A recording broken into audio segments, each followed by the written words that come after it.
Chimneys are one of the most iconic parts of your roof, and understanding them is key to knowing which type of chimney that you have and the best way to protect it. That and many more things are what we're going to talk about today when we're discussing chimneys.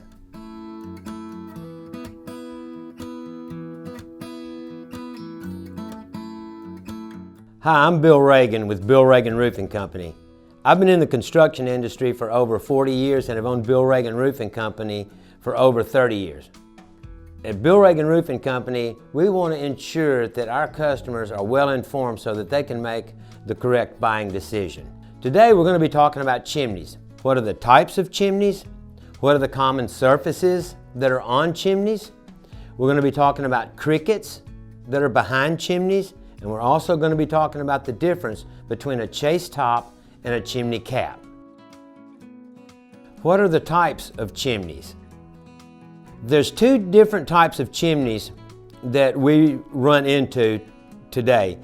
One of them is a masonry chimney, which is basically a chimney that is built from the ground up. It's complete masonry products. They build a firebox and put a damper in it and then build the fireplace up, and it goes up, and it's normally 3 feet above the ridge, or it is 10 feet, the top of it is 10 feet away from the roof line in a direct straight line. A masonry chimney, if it's brick, they fill it with the bricks as they're building it. If it's stone, they use pieces of stone and mortar, but it is just a solid chimney. Normally it has a concrete top on it. And then you see the flue liners, which are fired clay liners that they stack up in the middle, and that's what lets the smoke and the heat out. Another type of chimney is a chimney that has an insert in it. Now, an insert, you can tell that when you're inside your home and you look at the fireplace and you see, say, a metal box, and it could be set back inside the wall. It don't have to sit out into the room, but the metal box, that's the fireplace insert. And what that has, it has either a double wall or a triple wall pipe that goes up through a chase behind the wall, and it runs up and comes out the top of the chimney, and it normally has a cap on top of it called a spark arrestor. And what that does is keep bugs and birds and everything from flying in it, but it also keeps the sparks from flying out of it as well and maybe damaging the roof. So those are the two types of chimneys, a masonry, full masonry chimney, and then an insert. What are the common surfaces on chimneys? The most common surfaces that we run into on chimneys are siding, brick, and stone. Each one of them has its own advantages and disadvantages. Let's start with siding. Siding on chimneys can either be vinyl or now a concrete type of siding. You can use wood siding. It's going to be, more than likely, it's going to be a maintenance issue if you have siding on your chimney. Siding on the chimney needs to be held up a minimum of 3/4 of an inch off of the roof line to give water a path of least resistance to flow around it. The next type of surface is brick. That's one of the most common types that we see is brick. Once it's up there, you never have to worry about it again. It's one of those forever things. You just lay the bricks, forget about it. The only thing that we normally have to do to a brick chimney is if the bricks are porous, we have to seal the bricks with a masonry water repellent. Once we put 2 coats of a masonry water repellent on it, the chimney is sealed up and shouldn't have any moisture wicking through the bricks. The next type of chimney is a stone chimney. The advantage of a stone chimney is the aesthetics. They're very pretty to look at, but they present a lot of problems. They're very hard to flash, especially if it's a stone masonry chimney that's 50 years old. It's real hard to get the flashing tucked into the mortar on the stone where it'll actually do the job.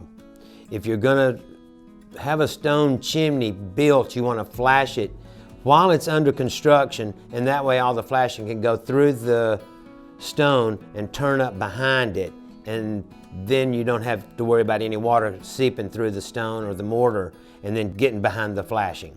So those are the three types of surfaces that we see on chimneys, and all of them have their advantages and their slight disadvantages. What is a cricket behind a chimney?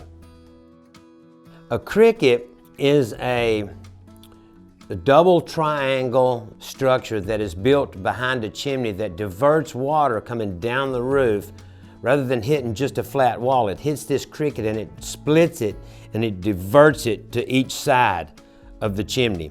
And on chimneys that are over 30 inches wide, it is now International Residential Code that you're required to fabricate and install a cricket on the back of a chimney if there's not one there already. Crickets can be roofed either with the materials that you're using on the roof. If you're using shingles, then you can roof a cricket with shingles. You can roof it with copper, and you can also roof it with just metal or a membrane. So it really doesn't matter what you roof it with. The main thing is that if your chimney is wider than 30 inches, that you are required by code to have a cricket installed when you get your roof replaced. What is the difference between a chimney cap and a chase top? A chimney cap is either a metal cap that goes on top of the flue liner to keep birds and bugs and anything like that out of the chimney itself, and also to keep water out of it as well. When we talk about a chimney cap on, let's say, a stone chimney or a brick chimney, you could also be talking about covering the entire structure with the cap that goes up, has screen around it, and then has a cap on top of it. We normally make those out of copper. That way they can withstand the heat. If you do it out of a pre-finished steel, it could get hot and then burn the paint off of it. So that's why we normally do them out of copper. I have seen them made out of stainless steel. What they do is it keeps the water from soaking into the mortar or the masonry cap on the fireplace. Once the water soaks in there, then it gets down into the bricks, and freezing and thawing and freezing and thawing, it could become an issue inside the home with moisture. If you put a cap on top of that chimney, the drip line off of the cap itself is 2 inches wider than the chimney, so you don't have to worry about that saturation problem. So that's how we put a cap on a chimney cap on, say, a brick or a stone chimney. Most chimneys that have siding on them are fireplace inserts. And what that is, that box that comes up out of the roof is called a chase, a chimney chase. And in it is the double wall or the triple wall pipe. Well, on top of that chase, you have to put a chase top that has a hole in it for the spark arrestor to go down into and to hook into all of those pipes, whether it's a double wall or a triple wall.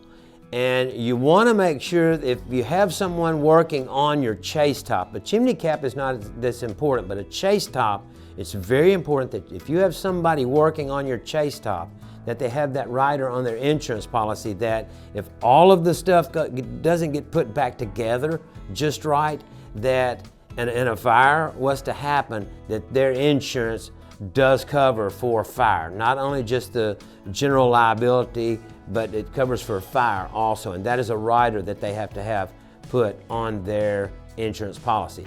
So a chimney cap goes on a masonry fireplace. A chase top is for an insert, and it normally has a spark arrestor sticking out of it. That's how you can tell the difference between a masonry fireplace and an insert, is with the way the cap is on it. In order to ensure that you hire the right roofing contractor, click on the link in our description below and download our form of all the questions to ask your roofing contractor. If you'd like to learn more, stick around. Our next video, we're going to be talking about animal prevention. That's all for this video, and I hope you feel more informed. I'm Bill Ragan, and remember, if a customer of mine has a problem, then I have a problem.